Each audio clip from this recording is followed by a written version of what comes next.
সোদপুরে বিটি রোডে টোটোর সঙ্গে গাড়ির মুখোমুখি সংঘর্ষে মৃত্যু দুই টোটো যাত্রীর।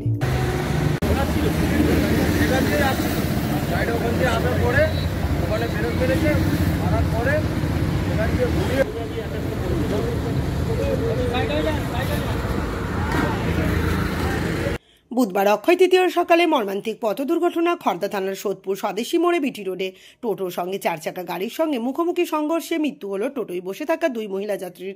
সংকটজনক অবস্থায় হাসপাতালে চিকিৎসাধীন টোটো চালক। স্থানীয় সূত্রে জানা গিয়েছে, গঙ্গায় স্নান করে দুই মহিলা টোটো করে বাড়ির দিকে ফিরছিলেন। সোদপুরের দিক থেকে ডানলপগামী একটি চার চাকা গাড়ি সজোরে ধাক্কা মারে টোটোতে। ঘটনাস্থলে মৃত্যু টোটোয় থাকা দুই মহিলা যাত্রীর। ঘটনাস্থলে পৌঁছে খর্দা থানার পুলিশ ঘাতক গাড়িটিকে আটক করেছে।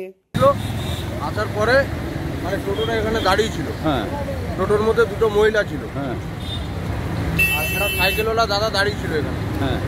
গাড়িটা স্পিডে ঘোরানোর পরে এখানে এসে পোস্টারের মধ্যে মেরে দিল। দুটো মহিলা মানে চার চাকার তলায় ঢুকে গেছে। যাওয়ার পরে দুটো মহিলা মারা গেছে এখন, আর একটা সাইকেলওয়ালা যে ছিল উনি বেঁচে গেছে। এই টোটোগুলো কি বিটি রোডের ওপরেই ছিল? হ্যাঁ, ওপরেই ছিল, এই সামনে। আচ্ছা, সামনে থাকার পরে মানে অটো করে তুলে দিলাম, কাগজ দত্ত নিয়ে।